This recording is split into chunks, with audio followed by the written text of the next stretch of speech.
Hello dear students, M Com final के sales and advertising management paper में unit 4 में आज का हमारा टॉपिक है एडवर्टाइजिंग डिपार्टमेंट। तो आज की क्लास में हम बात करने जा रहे हैं एडवर्टाइजिंग डिपार्टमेंट की। जैसा कि हम जानते हैं कि एडवर्टाइजिंग किसी भी बिजनेस के लिए बहुत इंपॉर्टेंट होता है।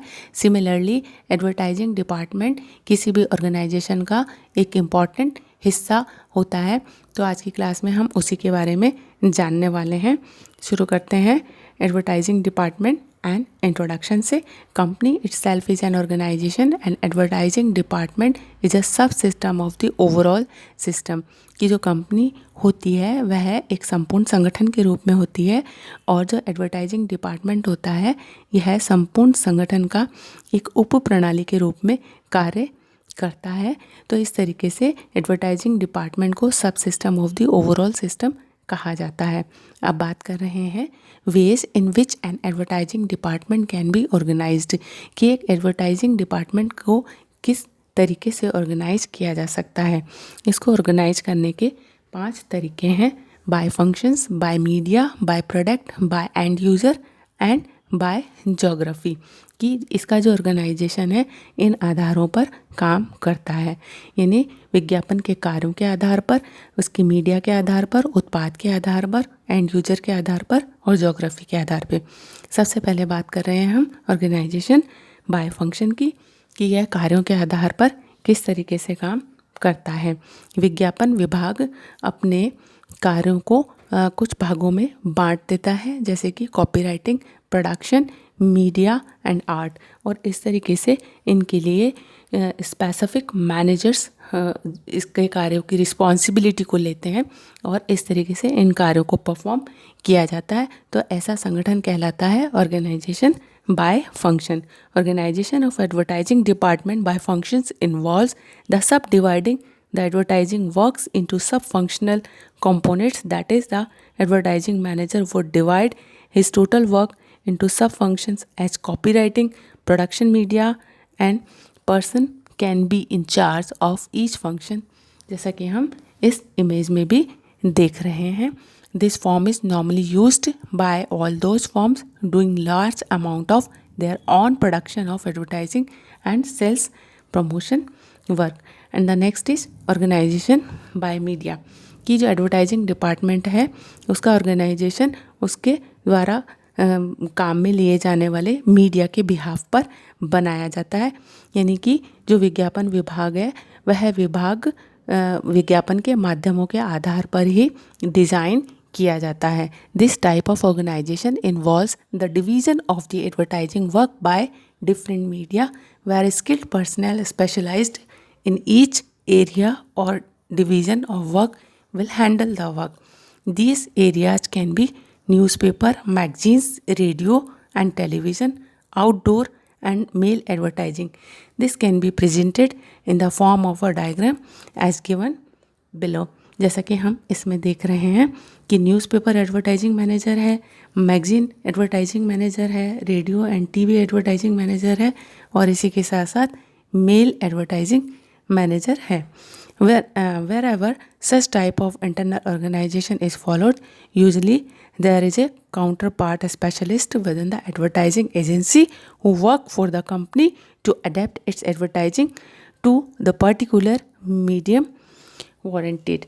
अब हम बात करने जा रहे हैं थर्ड वन की, जो कि है organisation by product. This type of organization is very popular with the large and diversified manufacturers marketing consumers products or a product.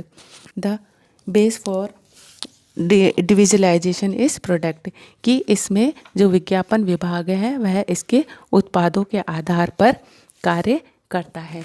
जैसे कि इसमें बताया गया है product X manager, product Y manager, product Z manager, product A and product B manager.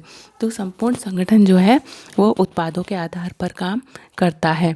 तो इस तरीके से इसकी जो फंक्शनिंग होगी वो ऑन बिहाफ ऑफ प्रोडक्ट होगी। Under such framework the product manager is accountable for the coordination of advertising with crucial function of each product area concern. अब बात कर रहे हैं हम नेक्स्ट ऑर्गेनाइजेशन की, जो कि है ऑर्गेनाइजेशन बाय एंड यूज़र, यानी कि इसके कस्टमर्स के बिहाफ पर किसी भी ऑर्गेनाइजेशन का डिज़ाइन जब उसके कस्टमर पर बेस्ड होता है तो उसको हम ऑर्गेनाइजेशन बाय एंड यूजर के नाम से जानते हैं, जिसमें कि है consumer market manager and industrial market manager, institutional market manager and agricultural market manager. तो इस तरीके से यह है अपने कस्टमर की बिहाफ पर फंक्शनिंग करता है। इसका ऑर्गेनाइजेशन का डिज़ाइन कस्टमर बेस्ड होता है। The end user is the final consumer under such organisational arrangement. The advertising manager is responsible for his performance in terms of markets or consumers under the direction and control of ad manager. There will be area manager for each kind of market for the products. तो इस तरीके से ये जो काम करता है यह है अपने कस्टमर्स के बिहाफ पर डिज़ाइंड होता है और पर्टिकुलरली उन कस्टमर्स के लिए अलग अलग डिपार्टमेंट बनाए हुए होते हैं और अलग अलग मैनेजर उनसे रिलेटेड एक्टिविटीज़ को ऑर्गेनाइज करता है, मैनेज करता है। अब बात कर रहे हैं ऑर्गेनाइजेशन बाय ज्योग्राफी की, यानी कि क्षेत्र के आधार पर या स्थान के आधार पर संगठन बनाया जाना। तो इस तरीके का जो संगठन होता है यह स्थान के अनुसार बनाया जाता है। जैसे कि नॉर्थ जोन मैनेजर को जो जिम्मेदारी दी जाएगी वो नॉर्थ एरिया की दी जाएगी, south zone manager, east zone manager and west zone manager. तो इस तरीके से यह जो ऑर्गेनाइजेशन होता है ये जो है स्थान के अनुसार अपने कार्यों का परफॉर्मेंस करता है, उन कार्यों की जिम्मेदारी को निर्वाह करता है। In all those companies having wide spread markets with individual geographical differences and the problems of customer taste and habits, such structure works well under the plan. There will be zones and segments and for each zone or area there will be an area or zonal manager, जैसा कि हम इस image में देख रहे हैं। और अब हम बात कर रहे हैं नेक्स्ट की, जो कि है size of the advertising department की। जो ऑर्गेनाइजेशन होते हैं वो इन बिहाफ पे बनते हैं, लेकिन जो साइज है वह किन बातों पर डिपेंड करता है? वह डिपेंड करता है एक्सटेंट ऑफ एडवर्टाइजिंग एजेंसीज़ पे। अगर एडवर्टाइजिंग एजेंसीज़ ज़्यादा हैं तो एडवर्टाइजिंग डिपार्टमेंट का साइज जो है बहुत ज़्यादा बड़ा नहीं होगा, क्योंकि जो एजेंसीज हैं वह एडवर्टाइजिंग डिपार्टमेंट के काम को देख रही हैं। अमाउंट ऑफ एडवर्टाइजिंग की, एडवर्टाइजिंग की मात्रा कितनी है।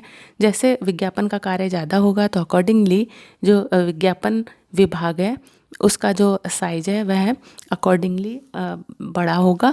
And the number of products, इसी तरीके से जितने ज़्यादा प्रोडक्ट होते हैं उतने ज़्यादा ऑर्गेनाइजेशन में एक्टिविटीज़ होंगी। The brands to be advertised and the nature of extent of market and philosophy of the company management, यानी कि जो कंपनी का मैनेजमेंट है उसकी विचारधारा कैसी है, उसका जो सोच है, पॉइंट ऑफ व्यू है वो कैसा है।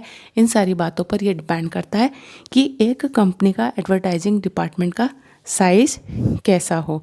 So the size of department is basically related in various aspects, जिनकी की बात मैंने अभी की। तो इन सब पे डिपेंड करता है कि किस तरीके से एक एडवर्टाइजिंग डिपार्टमेंट का साइज हो सकता है, छोटा या बड़ा या मध्यम।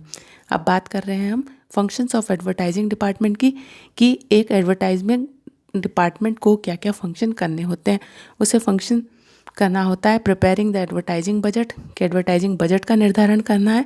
इसी के साथ साथ उसे विज्ञापनों को बनाना है एंड मेकिंग मार्केटिंग प्लान, उसे विपणन योजनाएं बनानी होती है। चूजिंग द एडवर्टाइजिंग एजेंसी, विज्ञापन एजेंसी को चुनना होता है। एंड कंडक्टिंग मार्केटिंग रिसर्च, इसी के साथ साथ उसे मार्केटिंग रिसर्च करना होता है। और मॉनिटरिंग द पब्लिक रिलेशंस, यानी जनसंपर्कों पर भी उसे ध्यान देना होता है। तो एक एडवर्टाइजिंग डिपार्टमेंट को ये सारे काम करने होते हैं। अब बात कर रहे हैं हम फंक्शंस ऑफ एडवर्टाइजिंग मैनेजर की, कि जो विज्ञापन प्रबंधक है उसे क्या क्या काम करने होते हैं।